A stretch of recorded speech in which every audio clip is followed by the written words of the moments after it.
역대하 9장. 스바의 여왕이 솔로몬의 명성을 듣고 여러 가지 어려운 질문으로 그를 시험하여 보려고 예루살렘으로 그를 찾아왔다. 그는 많은 수행원을 데리고 또 여러 가지 향료와 많은 금과 보석들을 낙타에 싣고 왔다.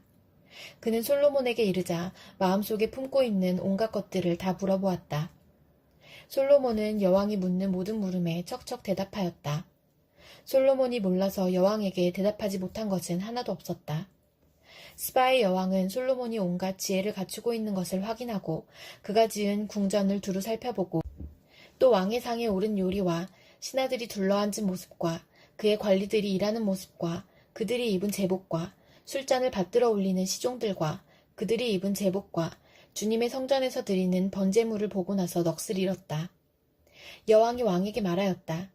임금님께서 이루신 업적과 임금님의 지혜에 관한 소문을 내가 내 나라에서 이미 들었지만 와서 보니 과연 들은 소문이 모두 사실입니다. 내가 여기 오기 전까지는 그 소문을 믿지 못하였는데 내 눈으로 직접 확인하고 보니 오히려 내가 들은 소문은 사실의 절반도 안 되는 것 같습니다. 임금님께서는 내가 들은 소문보다 훨씬 뛰어나신 분이십니다. 임금님의 백성은 참으로 행복한 사람들입니다. 임금님 앞에 서서 늘 임금님의 지혜를 배우는 임금님의 신하들 또한 참으로 행복하다 아니할 수 없습니다. 주 임금님의 하나님께 찬양을 돌립니다. 하나님께서는 임금님을 좋아하셔서 임금님을 그의 보좌에 앉히시고 주 하나님을 받드는 왕으로 삼으셨습니다.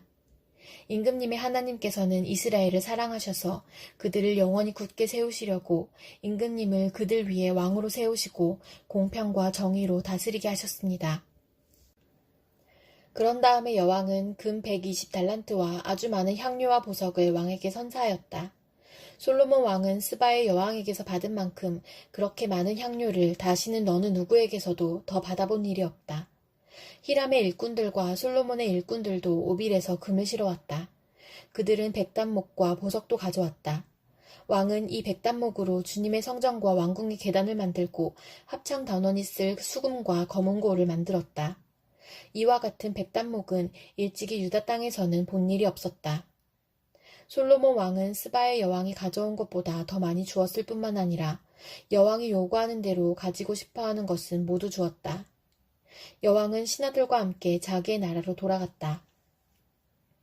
해마다 솔로몬에게 들어오는 금의 무게가 666달란트나 되었다. 이 밖에도 관세 수입과 외국과의 무역에서 벌어들인 것이 있고 아라비아의 모든 왕들과 국내의 지방 장관들이 보내오는 금도 있었다. 솔로몬 왕은 금을 두드려 펴서 입힌 큰 방패를 200개나 만들었는데 방패 하나에 들어간 금만 해도 600세겔이나 되었다. 그는 또 금을 두드려 펴서 입힌 작은 방패를 300개 만들었는데 그 방패 하나에 들어간 금은 300세겔이었다. 왕은 이 방패들을 레바논 숲을 궁에 두었다. 왕은 또 상하로 큰 보좌를 만들고 겉에 순금을 입혔다. 그 보좌로 오르는 층계는 계단이 6이었으며 보좌에 붙은 발 받침대는 금으로 만든 것이었다. 앉는 자리 양쪽에는 팔걸이가 있고 팔걸이 양옆에는 사자상이 하나씩 서 있었다. 6개의 계단 양쪽에도 각각 6개씩 12개의 사자상이 서 있었다. 일찍이 어느 나라에서도 이렇게는 만들지 못하였다. 솔로몬 왕이 마시는 데 쓰는 모든 그릇은 금으로 되어 있었고 레바논 숲을 궁에 있는 그릇도 모두 순금으로 만든 것이었다. 솔로몬 시대에는 은은 기금속 측에 들지도 못하였다. 왕의 배들은 히람의 일꾼들을 태우고 다시스로 다니며 새해마다 한 번씩 금과 은과 상아와 원숭이와 공작새들을 실어오곤 하였다. 솔로몬 왕은 재산에 있어서나 지혜에 있어서나 이 세상의 어떤 왕보다 훨씬 뛰어났다. 그래서 세상의 모든 왕들은 솔로몬을 직접 만나서 하나님께서 그의 마음속에 넣어주신 지혜의 말을 들으려고 하였다. 그리하여 그들은 각자 은그릇과 금그릇과 옷과 갑옷과 향료와 말과 노새를 예물로 가지고 왔는데 해마다 이런 사람들의 방문이 그치지 않았다. 병거 끄는 말을 메어두는 마구간만 하더라도 솔로몬이 가지고 있던 것이 4,000칸이나 되었다. 기병은 12,000명에 이르렀다. 솔로몬은 그들을 병거 주둔성과 왕이 있는 예루살렘에다가 나누어서 배치하였다. 그는 유프라테스 강에서부터 블레셋 영토에 이르기까지 또 이집트의 국경에 이르기까지 모든 왕을 다스렸다. 왕의 덕분에 예루살렘에는 은이 돌처럼 흔하였고 백향목은 세펠라 평원지대의 뽕나무만큼이나 많았다.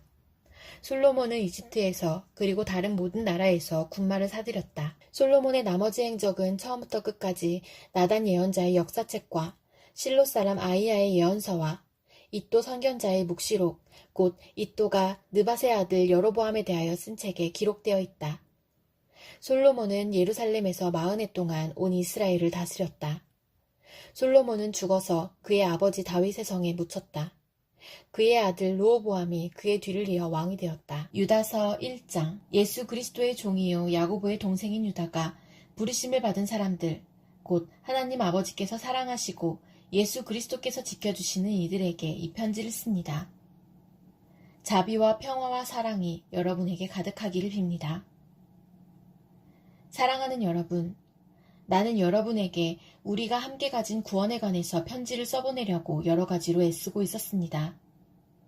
그러던 참에 나는 이제 여러분에게 성도들이 단번에 받은 그 믿음을 지키기 위하여 싸우라고 권하는 편지를 당장 써야 할 필요가 생겼습니다.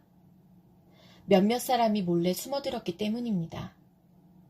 성경에는 그들이 받을 심판을 옛날에 미리 적어놓았습니다.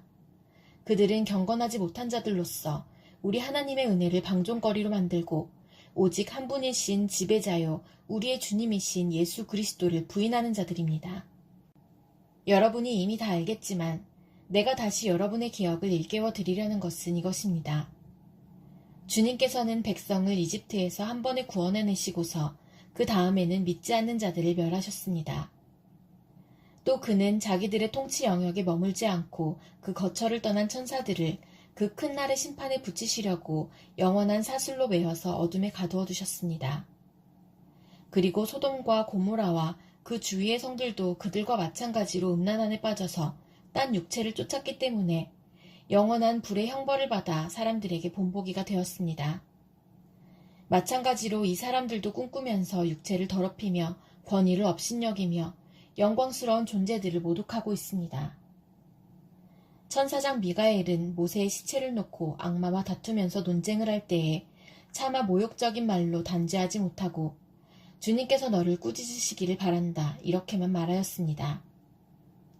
그런데 이 사람들은 무엇이든지 자기들이 깨닫지 못하는 것은 욕합니다. 그들은 이성이 없는 짐승들처럼 본능으로 아는 것, 바로 그 일로 멸망합니다. 그들에게 화가 있습니다. 그들은 가인의 길을 걸었으며 삭슬 발아서 발람의 그릇된 길에 빠져들었으며 고라의 반역을 따르다가 망하였습니다. 이 사람들은 함께 먹을 때에 자기 배만 불리면서 겁없이 먹어대므로 여러분의 애찬을 망치는 암초입니다. 그들은 바람에 밀려다니면서 비를 내리지 않는 구름이요 가을이 되어도 열매 하나 없이 죽고 또 죽어서 뿌리째 뽑힌 나무요 자기들의 수치를 거품처럼 뿜어올리는 거친 바다 물결이요 길 잃고 떠도는 별들입니다. 짙은 어두움이 그들에게 영원히 마련되어 있습니다. 이런 사람들을 두고 아담의 7대손 에녹은 이렇게 예언하였습니다. 보아라, 주님께서 수만 명이나 되는 거룩한 천사들을 거느리고 오셨으니 이것은 모든 사람을 심판하시고 모든 불경건한 자들이 저지른 온갖 불경건한 행실과 또 불경건한 죄인들이 주님을 거슬러서 말한 모든 거친 말을 들추어내서 그들을 단죄하시려는 것이다. 이들은 불만에 쌓여서 불평을 늘어놓는 사람들이요 자기들의 욕심대로 사는 사람들입니다. 그들은 입으로 허풍을 떨다가도 이익을 챙기기 위해서는 남에게 아첨을 합니다. 사랑하는 여러분, 여러분은 우리 주 예수 그리스도의 사도들이 예고한 그 말을 기억하십시오. 그들은 여러분에게 말하기를 마지막 때에는 여러분을 조롱하는 자들이 나타나서 자기들의 경건하지 못한 욕정을 따라 살 것입니다 하였습니다. 이 사람들은 분열을 일으키는 자들이며 성령을 받지 않고 본능대로 사는 자들입니다. 그러나 사랑하는 여러분, 여러분은 가장 거룩한 여러분의 믿음을 터로 삼아서 자기를 건축하고 성령으로 기도하십시오. 하나님의 사랑 안에 머무르면서 자기를 지키고 영생으로 인도하는 우리 주 예수 그리스도의 자비를 기다리십시오. 의심을 하는 사람들을 동정하십시오. 또 어떤 부류의 사람들에 대해서는 그들을 불에서 끌어내어 구원해 주십시오. 또 어떤 부류의 사람들에 대해서는 그들을 두려운 마음으로 동정하되 그 살에 닿아서 더럽혀진 속옷까지도 미워하십시오. 여러분을 넘어지지 않게 지켜주시고 여러분을 흠이 없는 사람으로 자기의 영광 앞에 기쁘게 나서게 하실 능력을 가지신 분, 곧 우리의 구주이시며 오직 한 분이신 하나님께 영광과 위엄과 주권과 권세가 우리 주 예수 그리스도로 말미암아 영원 전에와 이제와 영원까지 있기를 빕니다. 아멘. 스바냐 1장. 아몬의 아들 유다 왕 요시야 때에 주님께서 스바냐에게 하신 말씀이다. 그의 아버지는 구시이고 할아버지는 그달리아이고 그 윗대는 아마랴이고 그 윗대는 히스기야이다. 땅 위에 있는 모든 것을 내가 말끔히 쓸어 없애겠다. 나 주의 말이다. 사람도 짐승도 쓸어 없애고 공중의 새도 바다의 고기도 쓸어 없애겠다. 남을 넘어뜨리는 자들과 악한 자들을 거꾸러뜨리며 땅에서 사람의 씨를 말리겠다. 나 주의 말이다. 내가 손을 들어서 유다와 예루살렘의 모든 주민을 치겠다. 이곳에 남아있는 바알 신상을 없애고 이방 제사장을 부르는 그마림이란 이름도 뿌리 뽑겠다. 지붕에서 하늘의 묵별을 섬기는 자들, 주에게 맹세하고 주를 섬기면서도 밀곰을 두고 맹세하는 자들, 주를 등지고 돌아선 자들, 주를 찾지도 않고 아무것도 엽줍지 않는 자들을 내가 없애버리겠다. 주님께서 심판하시는 날이 다가왔으니 주 하나님 앞에서 입을 다물어라. 주님께서는 재물을 잡아놓으시고서 재물 먹을 사람들을 부르셔서 성결하게 하셨다. 나 주가 재물을 잡는 날이 온다. 내가 대신들과 왕자들과 이방인의 옷을 입은 자들을 벌하겠다. 그날이 오면 문지방을 건너뛰는 자들을 벌하겠다. 폭력과 속임수를 써서 주인의 집을 가득 채운 자들을 내가 벌하겠다. 그날이 오면 물고기 문에서는 곡성이, 둘째 구역에서는 울부짖는 소리가, 산 위의 마을에서는 무너지는 소리가 날 것이다. 나 주의 말이다. 막데스에 사는 너희는 슬피 울어라. 장사하는 백성은 다 망하고 돈을 거래하는 자들은 끊어졌다. 그때가 이르면 내가 등불을 켜들고 예루살렘을 뒤지겠다. 마음속으로 주는 복도 내리지 않고 화도 내리지 않는다는 말하는 술찌꺼기 같은 인간들을 찾아서 벌하겠다. 그들은 재산을 빼앗기고 집도 헐릴 것이다. 그들은 집을 지으나 거기에서 살지 못할 것이며 포도원을 가꾸나 포도주를 마시지 못할 것이다. 주님께서 심판하실 그 무서운 날이 다가온다. 득달같이 다가온다. 들어라. 주님의 날에 부르짖는 저 비탄의 소리. 용사가 기운을 잃고 부르짖는 저 절규. 그날은 주님께서 분노하시는 날이다. 환난과 고통을 겪는 날, 무너지고 부서지는 날, 캄캄하고 어두운 날, 먹구름과 어둠이 뒤덮이는 날이다. 나팔이 울리는 날, 전쟁의 함성이 터지는 날, 견고한 성읍이 무너지는 날, 높이 솟은 망대가 무너지는 날이다. 내가 사람들을 괴롭힐 것이니 그들은 눈먼 사람처럼 더듬거릴 것이다. 이것은 그들이 나 주에게 죄를 지은 탓이다. 그들의 피가 물처럼 흐르고 시체가 우물처럼 널릴 것이다. 사람들이 가지고 있는 은과 금이 그들을 건질 수 없다. 주님께서 분노하시는 날, 주님의 불같은 질투가 온 땅을 활활 태울 것이다. 땅에 사는 모든 사람을 눈 깜짝할 사이에 없애실 것이다. 누가복음 23장. 그들 온 무리가 일어나서 예수를 빌라도 앞으로 끌고 갔다. 그들이 예수를 고발하여 말하기를 우리가 보니 이 사람은 우리 민족을 오도하고 황제에게 세금 바치는 것을 반대하고 자칭 그리스도 곧 왕이라고 하였습니다. 그래서 빌라도가 예수께 물었다. 당신이 유대인의 왕이요? 예수께서 빌라도에게 대답하셨다. 당신이 그렇게 말하고 있소. 빌라도가 대제사장들과 무리들에게 말하였다. 내가 보니 이 사람에게는 아무 죄도 없소. 그러나 그들은 이렇게 주장하였다. 그 사람은 갈릴리에서 시작해서 여기에 이르기까지 온 유대를 누비면서 가르치며 백성을 선동하고 있습니다. 빌라도가 이 말을 듣고서 물었다. 이 사람이 갈릴리 사람이요? 그는 예수가 헤롯의 관할에 속한 것을 알고서 예수를 헤롯에게 보내는데 마침 그때에 헤롯이 예루살렘에 있었다. 헤롯은 예수를 보고 매우 기뻐하였다. 그는 예수의 소문을 들었으므로 오래전부터 예수를 보고자 하였고 또 그는 예수가 어떤 기적을 일으키는 것을 보고 싶어 하였다. 그래서 그는 예수께 여러 말로 물어보았다. 그러나 예수께서는 그에게 아무 대답도 하지 않으셨다. 그런데 대제사장들과 율법학자들이 곁에 서 있다가 예수를 맹렬하게 고발하였다. 헤롯은 자기 호위병들과 함께 예수를 모욕하고 조롱하였다. 그런 다음에 예수에게 화려한 옷을 입혀서 빌라도에게 도로 보냈다. 헤롯과 빌라도가 전에는 서로 원수였으나 바로 그날에 서로 친구가 되었다. 빌라도는 대제사장들과 지도자들과 백성을 불러 모아놓고서 그들에게 말하였다. 그대들은 이 사람이 백성을 오도한다고 하여 내게로 끌고 왔으나 보다시피 내가 그대들 앞에서 친히 신문하여 보았지만 그대들이 고발한 것과 같은 죄목은 아무것도 이 사람에게서 찾지 못하였소. 헤롯도 또한 그것을 찾지 못하고 그를 우리에게 돌려보낸 것이요. 이 사람은 사형을 받을 만한 일을 하나도 저지르지 않았소. 그러므로 나는 이 사람을 매질이나 하고 놓아주겠소. 그러나 그들이 일제히 소리질러 말하였다. 이 자를 없애고 바라바를 우리에게 놓아주시오. 바라바는 그 성 안에서 일어난 폭동과 살인 때문에 감옥에 갇힌 사람이다. 빌라도는 예수를 놓아주고자 하여 다시 그들에게 말하였다. 그러나 그들이 외쳤다.